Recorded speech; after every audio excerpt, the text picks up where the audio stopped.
And family. One more போகலாம். ஓகேவா? வெடிமா வெடி. நான் சொன்னாலும் அது ஒரு டைம் தான் வெடிக்கும். திடீர்னு இப்படி திரும்புறதுக்குள்ள ஃபுல்லாக வெடிச்சிடும். எல்லோரும் வெடிக்கிறதுக்கு பார்த்துக்கிட்டு இருக்கீங்க, வெயிட் பண்ணிகிட்ருக்கீங்கல்ல. நெக்ஸ்ட் போய்க்கலாமா? ஏன்னா இது கரிஞ்சிரும் டக்குன்னு வறுக்கணும். இதெல்லாம் ரொம்ப நேரம் காமிக்க வேணாம். ஓகேவா? டென்ஷனாக வேறு இருக்குது எனக்கு. இன்னும் 2-3 டிஷ்ஷு பண்ணணும். முடியுமான்னு தெரியல. ஒன்று பண்ணலாம், ஒரு நல்ல ஐடியா. ஓகே, இது வந்து எடுத்துக்கோங்க டக்குன்னு. கரெக்டாக வெடிக்கும் போது நான் சொல்கிறேன்.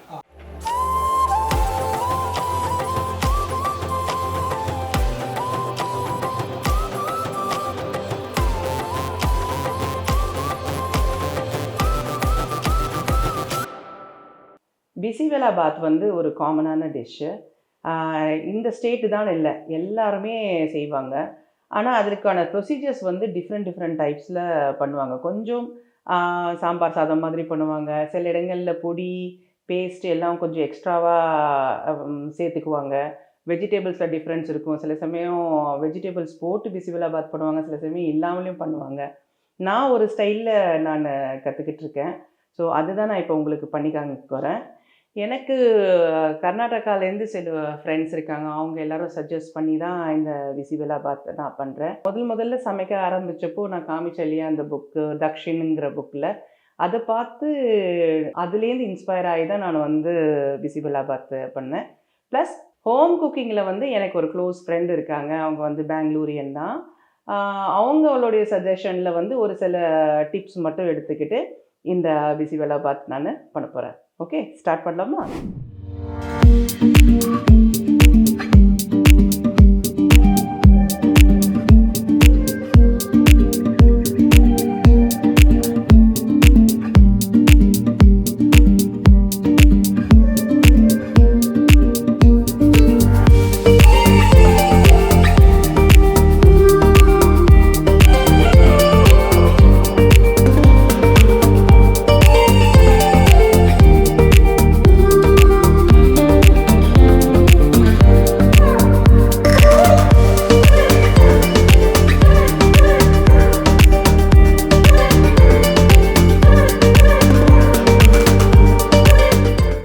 பிசிபெலாபாத்துக்கு வந்து ஒரு 2-3 ஸ்டெப்ஸ் இருக்குது. முதல்ல ரைஸு, தால்.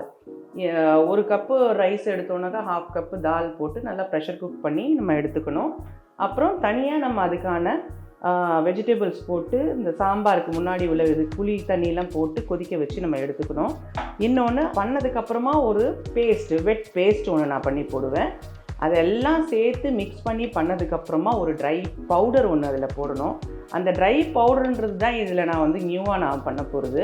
அதுக்கப்புறமா வந்து லாஸ்ட்டாக நம்ம தாளித்து நம்ம எடுத்துக்க போகிறோம் கீ போட்டு. இப்போ ஃபஸ்ட்டு ஸ்டெப்பு, நான் ரைஸு தால் ரெண்டையும் ப்ரெஷர் குக் பண்ணி எடுத்து வச்சுக்கிட்டேன். 1 கப்புக்கு வந்து 1/2 கப்பு தால், துவரம்பருப்பு போட்டு நல்லா ப்ரெஷர் குக் பண்ணி எடுத்துக்கிட்டேன். இப்போ இதில் இன்னும் கொஞ்சம் தண்ணி ஊற்றியும் நம்ம இது பண்ணலாம். இப்போ நம்ம பண்ணக்கூடிய லிக்விட் வந்து இதில் போடும்போது இன்னும் கொஞ்சம் நல்லா தளன்னு ஆகிடும். இப்போது இதுக்கான தாளிச்சிட்டு நம்ம இந்த சாம்பார், அதாவது அந்த புளி தண்ணி போட்டு நம்ம வெஜிடபிள்ஸ்லாம் போட்டு மசாலா போட்டு குக் பண்ணணும். நம்ம அந்த ப்ராசஸை ஃபஸ்ட்டு நம்ம ஸ்டார்ட் பண்ணிக்கலாம். முதல்ல தாளிச்சிட்டு காய்கறி வேகிற சமயத்தில் அந்த வெட் பேஸ்ட்டு எப்படி பண்ணணும் அப்படின்றத நான் உங்களுக்கு சொல்கிறேன். இப்போ ஃபஸ்ட்டு இதை தாளிக்கலாம்.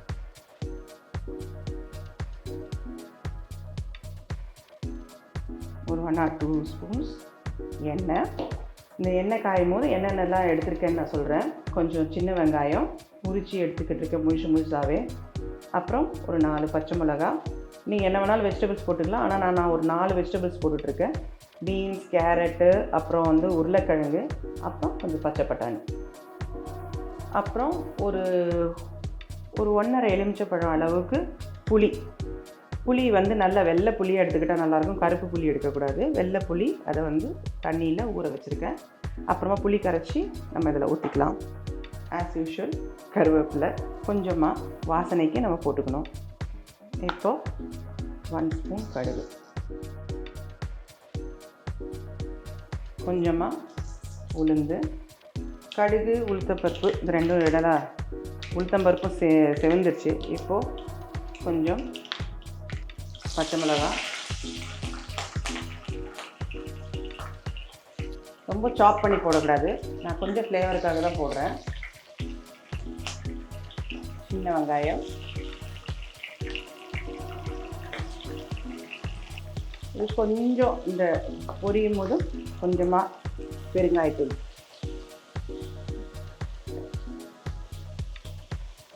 பிசிபெலாபாத்தில் வந்து தக்காளி கிடையாது, புளி தான் கொஞ்சம் கூடுதலாக ஊற்றணும். சேம் சாம்பார் பண்ணுற ப்ராசஸ் தான், ஆனால் இதுக்குன்னு ஒரு மசாலா அரைச்சி போடுறதுனால அது பிசிபெலாபாத் அப்படின்னு சொல்கிறாங்க. இதுக்கான ஃபுல் ஹிஸ்ட்ரி ஜாகிரஃபியில் நம்ம வெங்கடேஷ் பட் சார் சொல்லியிருப்பார், எங்கேருந்து ஒரிஜினேட் ஆகிருக்கு, என்னென்ன மசாலாஸ் யூஸ் பண்ணுறாங்க என்னென்னு. இப்போது நம்ம கட் பண்ணி வச்சுருக்கிற வெஜிடபிள்ஸ் இதெல்லாம் போட்டு கொஞ்சம் மஞ்சத்தூள், உப்பு இதெல்லாம் போட்டு இதை வந்து இப்போ இந்த காயை வந்து வேக விடலாம். ஃபஸ்ட்டு ஈவனாக கட் பண்ணணும்னு அவசியம் இல்லை, இது மிக்ஸ் ஆகும். கொஞ்சம் பெரிய பெரிய சைஸில் கட் பண்ணி போட்டிங்கன்னா நல்லது. வெஜிடபிள்ஸ் போட்டுக்கிட்டோன்னா எல்லாம் சாப்பிட்லாம். நல்லா கொஞ்சம் உப்பு போட்டுக்கலாம், மஞ்சத்தூள்.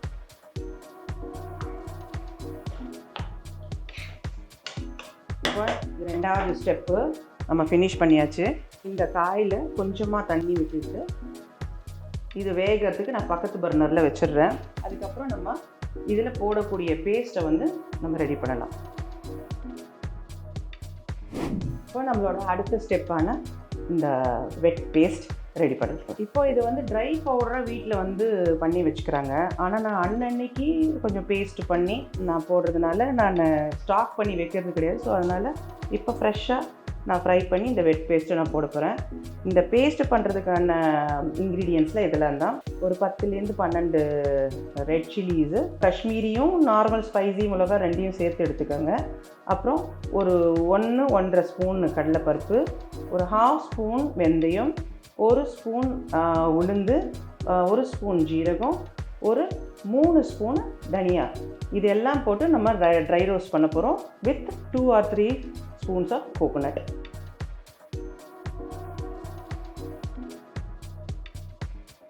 இது கொஞ்சம் பொறுமையாக தான் வதக்கணும். அது கொஞ்சம் இம்மீடியட்டாக அது கருப்பாயிடும். ஸோ அதனால் பக்கத்துலேயே இருந்து வறுத்துட்டு இது செப்பரேட்டாக எடுத்துடணும், மிளகா மட்டும்.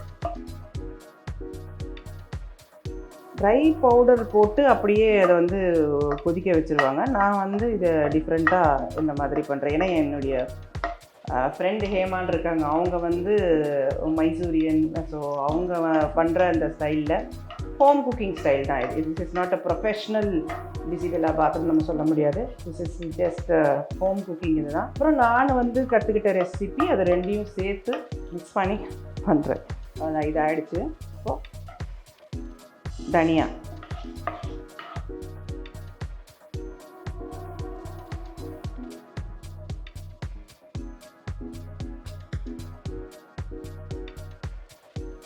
இப்போ இதில் வந்து ஒரு அரை மூடி தேங்காய் கூட தேவையில்லை, அதுலேயும் கொஞ்சம் கம்மியாக. ஏன்னா நம்ம 2 கப்பு ரைஸ் தான் நம்ம எடுத்துருக்கோம். ஸோ அதனால் கொஞ்சமாக தேங்காய். ட்ரை ரோஸ்ட்டு இதில் வந்து நம்ம ஆயிலெல்லாம் எதுவும் போடக்கூடாது, இது மட்டும் நல்லா ட்ரை ரோஸ்ட் பண்ணிக்கணும். பார்த்திங்கன்னா அது மட்டும்தான் நான் கொஞ்சம் ஆயில் போட்டு எடுத்துருக்கிறேன்.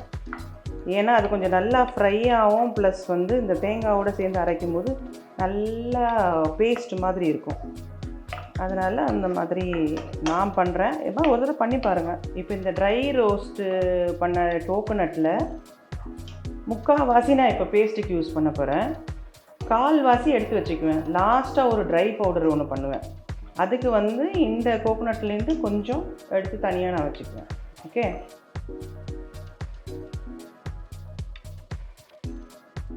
மைசூரில் நான் இருக்கும்போதெல்லாம் வந்து பிசிபெலாபாத் நாங்கள் எங்கள் ரெஸ்டாரண்ட்டில் கூட மார்னிங்கே பிசிபெலாபாத் இருக்கும். மத்தியானத்தில் இல்லை, காலையிலேயே எல்லோரும் பிசிபெலாபாத் சாப்பிடுவாங்க.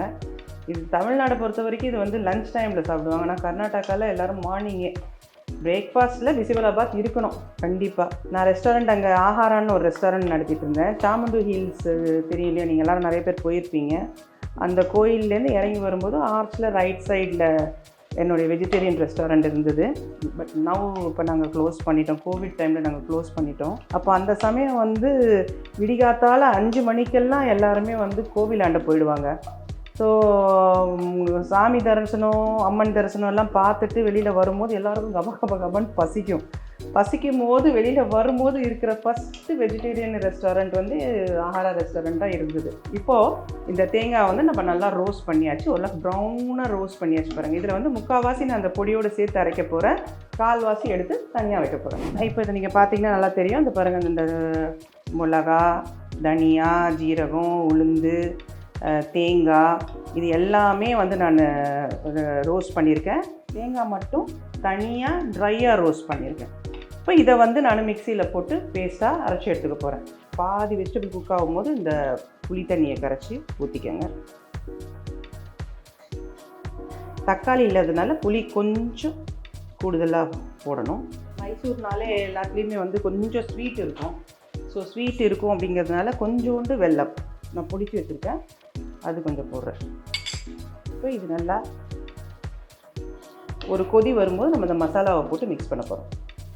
இதுதான் இந்த அரைச்ச மசாலா. கோகோனட்டு வந்து ட்ரையாக நம்ம ரோஸ்ட் பண்ணதுனால இது ஒரு மாதிரி ஒரு ஹாஃப் வெட் பேஸ்ட் மாதிரி வந்திருக்கு.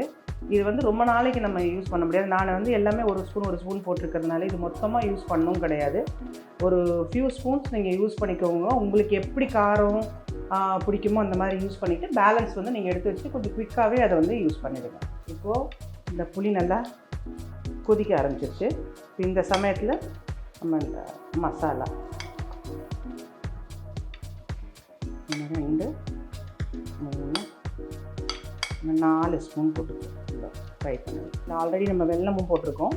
இதில் ஒரே ஒரு இது மட்டும் நான் சேர்க்கலை. என்னதுன்னா நான் வந்து கசகசா சேர்க்கலை. அதை வந்து நான் லாஸ்ட்டாக ஒரு ட்ரை பவுடர் பண்ணும்போது தான் நான் அதை சேர்க்க போகிறேன். நல்ல திக்காக இந்த மாதிரி ஆகிடுச்சு.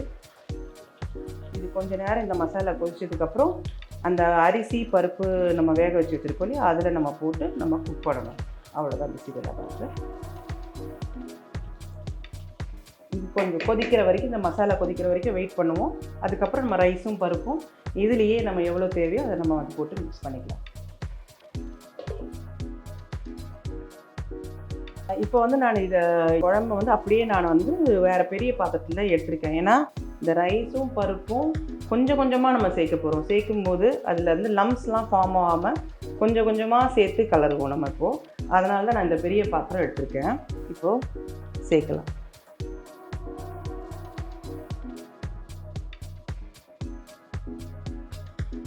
ஏன்னா சில சமயம் அங்கங்கே கட்டி கட்டியாக சாதம் ஆகிடும்.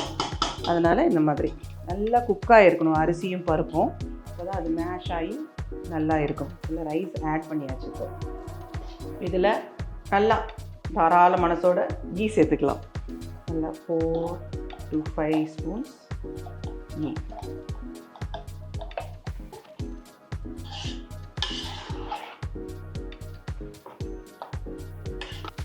இது குக் ஆகிட்டு இருக்கிற டைமில் நம்ம அந்த ட்ரை மசாலாவை அரைச்சிக்கலாம். அது என்னென்ன எடுக்கணும் அப்படின்னு சொல்கிறேன். இப்போது நம்ம எடுத்து வச்ச அந்த ட்ரை கோகோனட்டு ஒரு 3 டீஸ்பூன்ஸ் பொட்டுக்கடலை,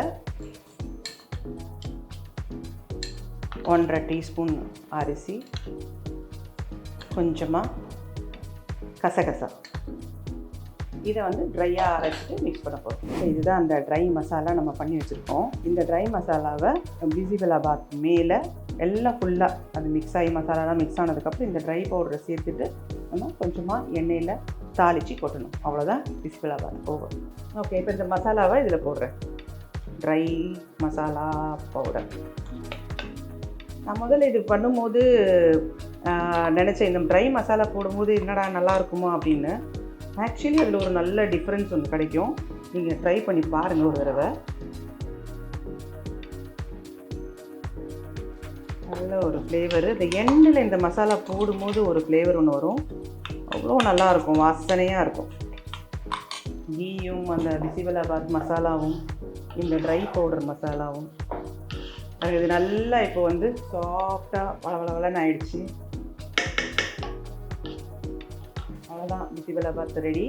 கொஞ்சமாக நம்ம வந்து எண்டில் கொஞ்சம் எண்ணெயும் கீயும் சேர்த்து தாளித்து மேலே கொஞ்சம் கொட்டணுன்னா நல்லாயிருக்கும். அவ்வளோதான், ஃபினிஷ்.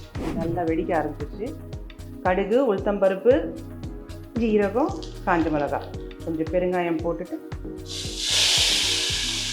அவ்வளோதான். கொஞ்சம் லாங் ப்ராசஸ் தான், பட் வர்த் இட். சூப்பராக இருக்கும் டேஸ்ட். ஒரு தடவை பண்ணி பாருங்கள். ஓகே.